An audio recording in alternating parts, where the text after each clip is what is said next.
ለስራ ከመጣ ነው 8 ቀኑ እንጂ እሱ የዘላለም አምላክ እናቱ ማርያምና ዮሴፍ ነው የሚለው ባይዘው እናትና አባቱ ይለየዋል። እሱ አባቱ እግዚአብሔር ነው። ለእግዚአብሔር ልትለይ ነው ይዘ ሄደች። እሱ እኮ እግዚአብሔር ነው። እግዚአብሔር ለእግዚአብሔር ማለት ነው። የእስራኤል መጽናናት ቀጥታ የሚያያዘው ከመሲሁ ጋር። የእስራኤል መጽናናትማ ሰሞኑን ነው ብሏል ኢየሱስ። ከነዚህ ውስጥ አንዱን ማግኘት ራሱ በረከት ነው። ቃል ከገባ ያደርገዋል። የምንጠብቀው ጌታ ከፊታችን አለ። ነቅተን እንጠብቅ። እንደ አገር ብቻ ሳይሆን ደግሞ በግላችሁ በጣም ብዙ ቻሌንጅ ውስጥ እንደምታልፉ ተስፋ አደርጋለሁ። ኢየሱስን ከመጠበቅ አይናችሁን እንዳይሰብር።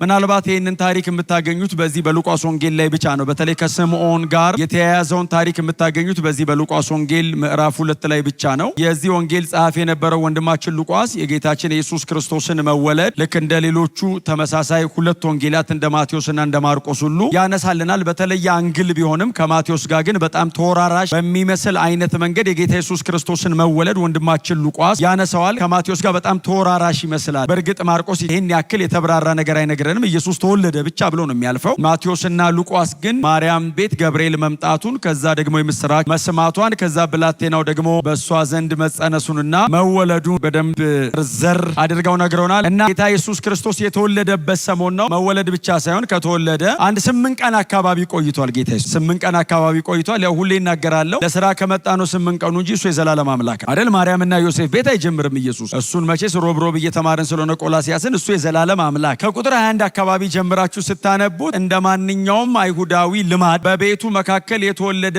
የበኩር ልጅ ተባዕት ከሆነ ለእግዚአብሔር ይለያል እና በ8ኛው ቀን ማርያም እንደ ማንኛውም አይሁዳዊ እናት የበኩር ልጇ የነበረውን ጌታ ኢየሱስ ክርስቶስን ይዛው ወደ ቤተ መቅደስ መጣች። በጣም ይገርማቸዋል። እናቱ ማርያምና ዮሴፍ ነው የሚለው ባይዘው እናትና አባቱ ይለየዋል። እሱ አባቱ እግዚአብሔር ነው። አሁን ዮሴፍ እያገዛት አባቱ አብ ነው እና አብረው ወደ ቤተ መቅደስ አብረው ነው የወጡ። ይዘውት ሲሄዱ ቀድሞ ማርያም ከገብርኤል ሰምታለች። ዮሴፍም ሌሊት በራእይ ተገልጦለት ነግሮታል። የብላቴናው ጉዳይ የተለየ ነው። ምን አይነት ልጅ ነው? ማርያም ጌታ ኢየሱስ ክርስቶስን ለእግዚአብሔር ልትለይ ነው ይዘ ሄደች። እሱ እኮ እግዚአብሔር ነው። እግዚአብሔር ለእግዚአብሔር ማለት ነው። ወደ መሰዊያው ስትጠጋ በቤተ መቅደስ ውስጥ እድሜውን የጨረሰ አንድ ስምዖን የሚባል ሽማግሌ እድሜውን ጨርሷል። ቤተ መቅደስ ነው እድሜውን የጨረሰው። እሱና ከሱ በኋላ የተጠቀሰች ሐና የምትባል ሴት 80ዎች ውስጥ የገባ እድሜ ያላት ሴት ማለት እና ይሄ ሰው በጣም አስደናቂ ሰው ነው። እንዳልኳችሁ ሉቃስ ወንጌል ላይ ብቻ ነው ያለው። ሌሎች ወንጌላት አላነሱትም። ለምን እንዳላነሱት አናውቅም። ሊነሳ በጣም ብዙ የሚችል አይነት ሰው ነው አይደል? በጣም ብዙ ሊነሳ የሚችል አይነት ሰው ነው። ስለ ሰውየው ሲነግረን ሉቃስ ምን ይለናል? ስምዖን የተባለው ሰው ይለና የመጀመሪያ የእስራኤልን መጽናናት ይጠባበቃል።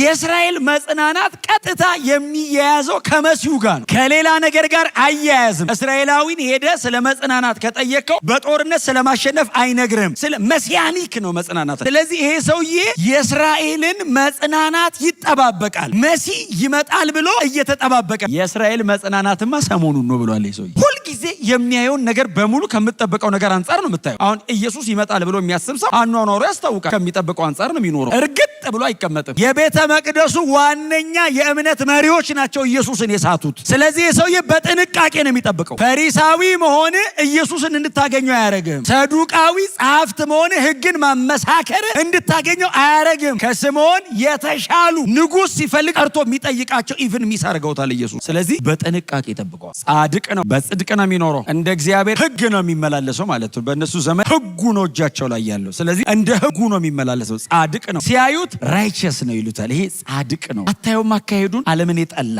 ምድርን የካደ ጻድቅ ይልና አንድ ሌላ ደግሞ ጨምሮ ያስገባል ትጉ። ከነዚህ ውስጥ አንዱን ማግኘት ራሱ በረከት ነው። የዛን ቀን ምንድነው የተከናወነ? በዚያን ቀን እርሱም በመንፈስ ተመርቶ ወደ ቤተ መቅደስ ወጣ። አልነበረም ማለት ነው ቤተ መቅደስ። ሳሙኤል የሆነ ቦታ ሊሆን ይችላል። መንፈስ ቅዱስ እንደዚህ አለው፣ ስምዖን አለው፣ አቤት ተነስ አለው። ለምን? ወደ ቤተ መቅደስ ውጣ። የእስራኤልን መጽናናት የምትጠብቅ አይደለ እንዴ? በጽድቅ እየተጋህ የምትኖር ሰው አይደለ እንዴ? አዎ መንፈስ ቅዱስ እኔ በአንተ ላይ እኮ አድሬያለሁ። ተነስ ውጣ። ለምን? የምታየው ነገር አለ፣ ሂድ ውጣ። ማርያም ስምዖን አለ ብላ አይደለም የመጣችው፣ ልጇን ልትሰጥ ነው የመጣችው። ስምዖንስ መጽናናት እየጠበቀ ነው። ቀጥሎ አንድ ቃል ይናገራል። በጌታ የተቀባውን መሲህ ሳያይ እንደማይሞት በመንፈስ የተረዳ ነው። ዘመን የነገረው ሰው ነው። ልትሞት ነው ሲሉት መሲህ ሳላይማ አልሞት። ያየ ቀን ያው ልሙት አለ። ትሞታለህ? አልሞትም። እንደረን ያልሞት ለምን? መሲሁና ያለው መንፈስ አስረድቶኛል፣ ተረድቻለሁ። በጌታ የተቀባው ነው። ማንን? መሲሁን ክርስቶስ ኢየሱስን ሳላይ አላንቀላፋ። በአንደኛው በር እሷ ልትወጣ በሌላኛው በር ስምዖን ገባ። እንዳልኳችሁ ነው እንግዲህ እድሜው በጣም ስለሄደ አይኑ በደንብ አያይም፣ የውስጡ ነው በደንብ የሚያየው እና ይፈልጋል። ሲፈልግ አንዲት በጣም ወጣት ሴት ምናልባት እንግዲህ በጣም ትንሽ ሀያዎቹ መጀመሪያ ላይ ከሆነችም ድንገት ምናልባት አንድ ሕፃን ልጅ አቅፋ ከቤተ መቅደስ ልትወጣ ስትል ሮጦ መጣ። ነይ አላት። አንቺ ልጅ ነሽ? ሽማግሌ ነው እሷስ ልጅ ናት፣ ነይ አላት። አቤት ይሄን ብላቴና አምጪዋል። እግዚአብሔር ይመስገን። ተቀበላት። አቀፈው የሚል ቃል አለ። ተቀበላትና ኢየሱስን አቀፈው። ለዘላለም የሚያቅፈውን እድል አግኝቶ እሱ ዛሬ አቀፈው እና ተቀበላትና ብድግ አደረገው። አይኖቼ ለሰው ሁሉ የተዘጋጀውን ማዳንን አይተዋልና ጌታ ሆይ ቃል በገባው መሰረት አሁን ባሪያህን በሰላም ታሰናብተዋለህ። በሰላም እንደምታሰናብተኝ ቃል ገብተሃል። ምን አይነት ግለሰብ ነው? በዚህ ሌቭል እየኖረ 5 ቁጥር ብቻ ነው ያለው። ምንም ሳይሰራ እኮ ዘው ብሎ ገብቶ እኮ 2 ምዕራፍ ይዞ እኮ ይሄዳል። ኢየሱስን አቅፎት አየውና አይኖቼ ለሰው ሁሉ የተዘጋጀውን መዳን አይተዋል አለና ባሪያን በሰላም አሰናብተዋል። ቃል በገባው መሰረት ከአብ ጋር ነው የሚያወራው። ቃል ገብተሃል።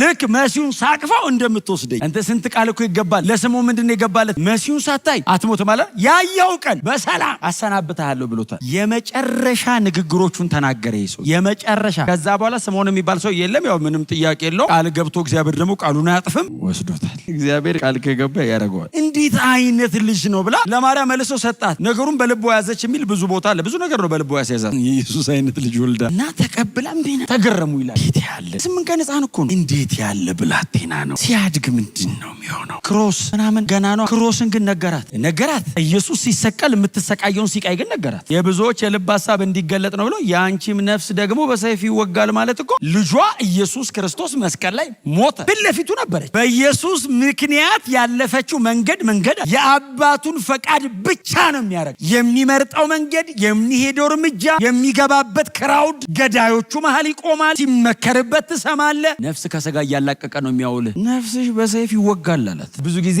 መልእክት ሲነገረን አሜን ምንም ጥያቄ የለውም አሜን በሉ። ግን እንትን አለው አይደል? ሁሌ የምትፈልጉት ነገር ወጋ አለው፣ ከጀርባው ወጋ አለው። አሁን በአንቺ በኩል መሲህ ይመጣል ሲባል አሁን ማን ነው? አሜን ብቻ አይደለም እኮ የምንለው፣ እንዲያደርገው ነው ቀጥሎ ጸሎት የምንይዘው። መሲሁ ከመጣ በኋላ ግን ይዞት የሚመጣው ነገር ማርያም የምታልፈው መንገድ፣ እግዚአብሔር ወደ ህይወታችሁ የሚያመጣውም ነገር ሁሌ ቀጥሎ የሚመጣ ነገር አለው። ማርያም ጸልያ አይደለም አይደል የተቀበለችው? መርጦ ነው የሰጣት ከመካከል አውጥቶ ነው የሰጣት። ከሰጣት በኋላ ግን የምታልፈው መንገድ፣ የምትሄደው መንገድ በጣም ቀላል አልነበረም። የምንጠብቀው ጌታ ከፊታችን አለ። የምንጠብቀው መሲህ ከፊታችን አለ። ልዑል ነው፣ ንጉስ ነው። በጣም በቅርብ ይመለሳል። በጣም እንደ ስምዖን ነቅተን እንጠብቅ። አሁን የሚወለድ ኢየሱስ የለም። አሁን በዚህ አይነት መንገድ ወደ ምድር የሚመጣ አዳኝም መሲህም የለን። አንዴ ሆኗል። ከዚህ በኋላ ተመልሶ የሚመጣው በክብር ነው። እያስፈራ ነው የሚመጣው፣ እያስደነገጠ ነው የሚመጣው። ለእኛ ለምናምን ደግሞ በተስፋ ነው የሚመጣው፣ በብዙ ሐሴት ነው የሚመጣው። ነቅታችሁ ጠብቁ። ነቅተን እንጠብቅ። በጣም ንቁ ይሁን መንፈሳችሁ። በጣም ብዙ የምታልፉት የተለያየ አይነት ከፍታ፣ ዝቅታ፣ አፕስ ኤንድ ዳውንስ እንዳለ አውቃለሁ። ምንም ጥያቄ የለውም። እዚህ ሀገር ስለሆነ አብረን የምንኖረው እንደ አገር ብቻ ሳይሆን ደግሞ በግላችሁ በጣም ብዙ ቻሌንጅ ውስጥ እንደምታልፉ ተስፋ አደርጋለሁ። በምንም ነገር ውስጥ ብታልፉ ግን ኢየሱስን ከመጠበቅ አይናችሁን እንዳይሰብር። ምንም ነገር ያልፋል፣ ምንም ነገር ይሻራል። ሰማይና ምድርም ያልፋሉ። እንኳን እኔ የማልፍበት ጉዳይ ታሪክ ይዘጋል። ለሁሉም ነገር እግዚአብሔር 4 ነጥብ አለው። የምንሄድበት ቻሌንጅ ከምንጠብቀው የክብር ጌታ አይናችንን እንዳይገነጥል ሁሌ መንፈሳዊ እንሁን። ስምዖን መንፈሳዊ ሰው ፈሪሳውያን ጋር የሚያየው ህይወት ከመንፈሳዊነት የሚያጎድል ሊሆን ይችላል። በኖራ የተለሰነ መቃብር ናቸው ፈሪሳውያን። አስመሳዮች ናቸው። ፕሪቴንድ ያደርጋሉ። በጣም ሂፖክራት ናቸው። ስታየው ፈሪሳዊው ልብ ሊወርድብህ ይችላል። ጸሐፉን ሲያይ የህግ መጽሐፍ ጸሐፊው ሰውዬ ነው። ህይወቱ ግን ምናልባት እንደ ህጉ ላይሆን ይችላል፣ እንደሚጽፈው ህግ ላይሆን ይችላል። ስምዖንስ አይኑን ከዚህ ላይ አልሰበረም። በመካከል እየኖረ መንፈሳዊ ነው፣ ጻድቅ ነው፣ ትጉ ነው፣ መንፈስ ቅዱስ ያደረበት ሰው፣ እግዚአብሔር የተናገረውን እያንዳንዷን ነገር በጥንቃቄ የሚጠብቅ ብርቱ ክርስቲያን። ዛሬ ከዚች